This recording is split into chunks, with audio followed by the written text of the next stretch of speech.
So you might be asking yourself, Minion, what are you doing? You're flying a ship at Quantum, in this case between Delamar and Crusader, and you're not at the controls. What happens if you get interdicted and crash into an asteroid or any number of disasters, attacked by pirates? Well, turns out, thanks to a member of my org who told me about this, this is broken in the game right now. So if you can get out of the pilot seat, it pretty much eliminates the possibility of being interdicted. So I guess that wherever the connection for interdiction is made, if you are not the one piloting the ship, then you don't suffer the interdiction. I guess that it's because, you don't want to get interdictions for everyone aboard your ship. So we're all basically rolling the dice and taking our chances. However, if you're not in the captain's seat, then you don't actually have a chance to actually spring the interdiction. So if you have a big enough ship, you can just get out of the pilot's seat. I guess that's how they're making that connection. And you just don't get interdicted.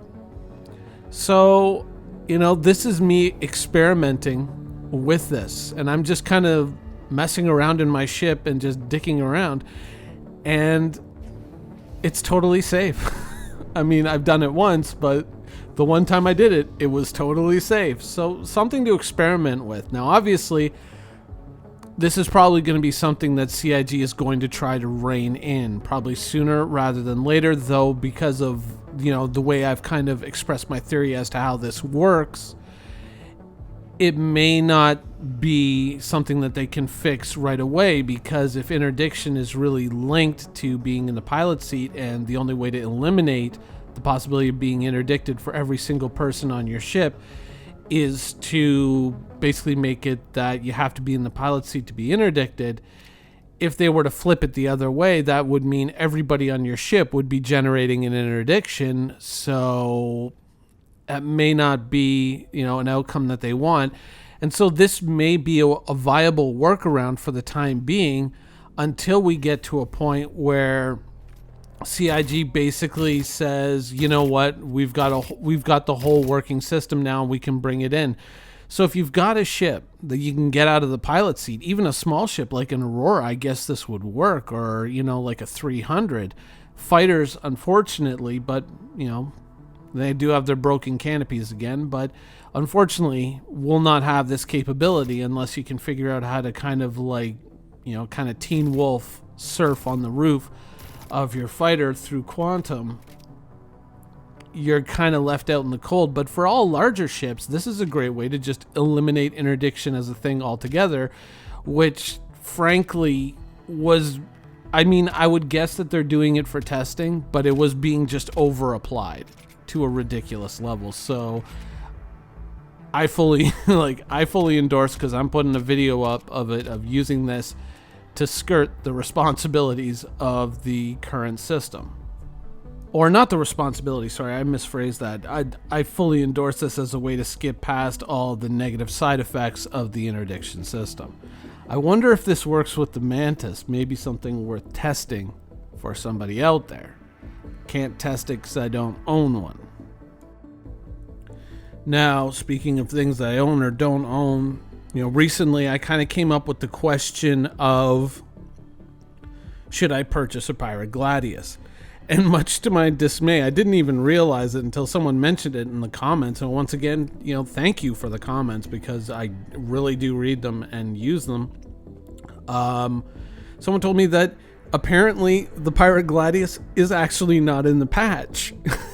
This is something that they're going to have to do a little sub patch, or 371 or whatever, to get it into the game, which I thought that was kind of a dumb thing to do, but whatever, it is what it is. And I had been contemplating the Pirate Gladius. I've heard glowing reviews of the Gladius in dogfights, and so I was very interested. I've always kind of wanted to up my fighter game, and it seems that more and more these days, the smallest ship that I get into is the one that you're looking at now. For a lot of reasons, convenience reasons, things like that. And, there are fighters that kind of interest me. There are fighters that interest me strictly from, an aesthetic viewpoint. I mean, the Tana The Reliant Tana is, oh my god, here we are, Crusader already. Can you believe it? Look at that. I cut the video at a certain place in the very beginning because I had left my mic on while I was recording this, and so I was kind of when I touched it, I was like fiddling with it. It was making all kinds of popping noises. But you're only missing maybe about 20 seconds of this warp from Delamar all the way to Crusader. Think about that. How fast that went compared to the reality that you're dealing with now. Now, one side effect is it does seemingly mess up the UI a little bit.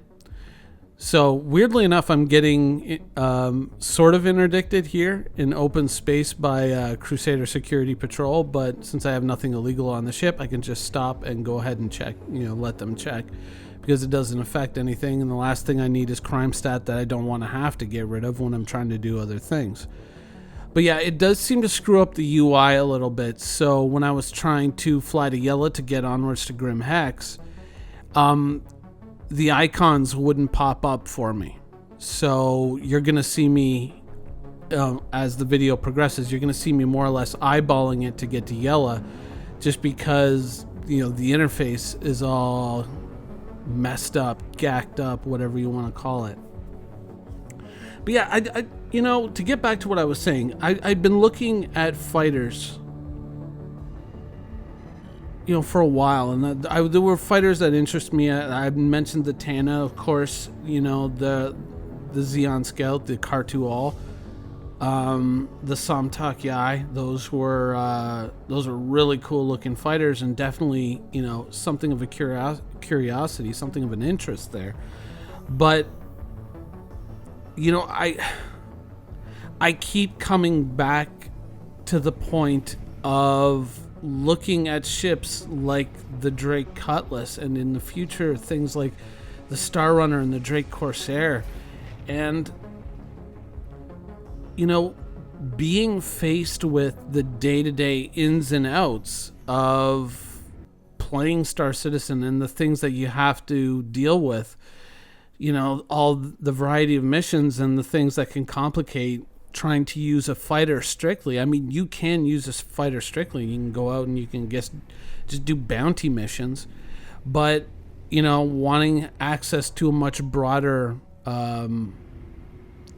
section of Star Citizen's available content, you end up defaulting to ships that have this kind of ability. Now, of course, you can get it in smaller ships like the 300. Certainly, I hear is a very good ship, and I know that there are people out there who love the 300, but I kind of want something a little bit bigger than that, something a little bit more substantial. And so maybe in the fighter department, it's going to be something like the Vanguard Sentinel or something along those lines, and it's not going to end up being something small.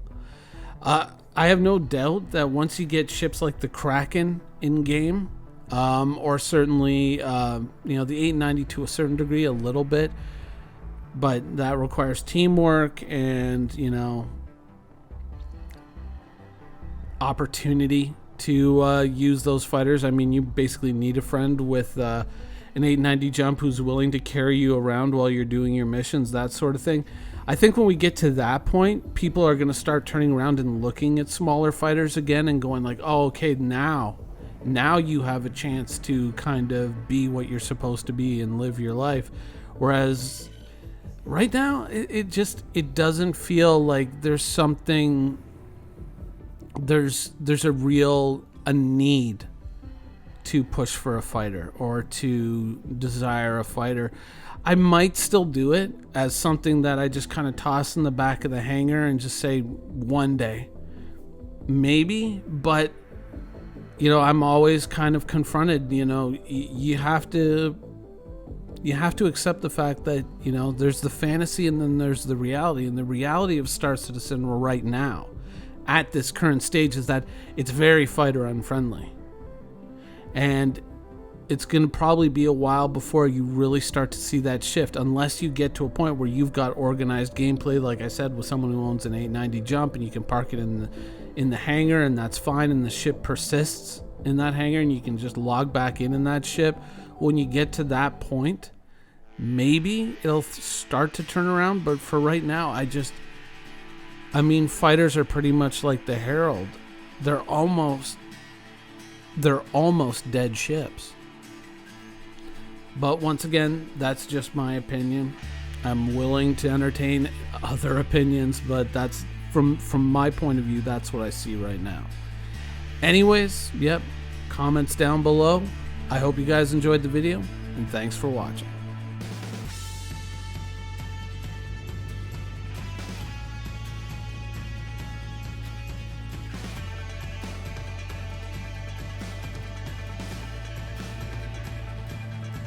Thank you for watching. So if you want to keep up with the latest and greatest in Star Citizen and Squadron 42's development, please follow us on our social media channels.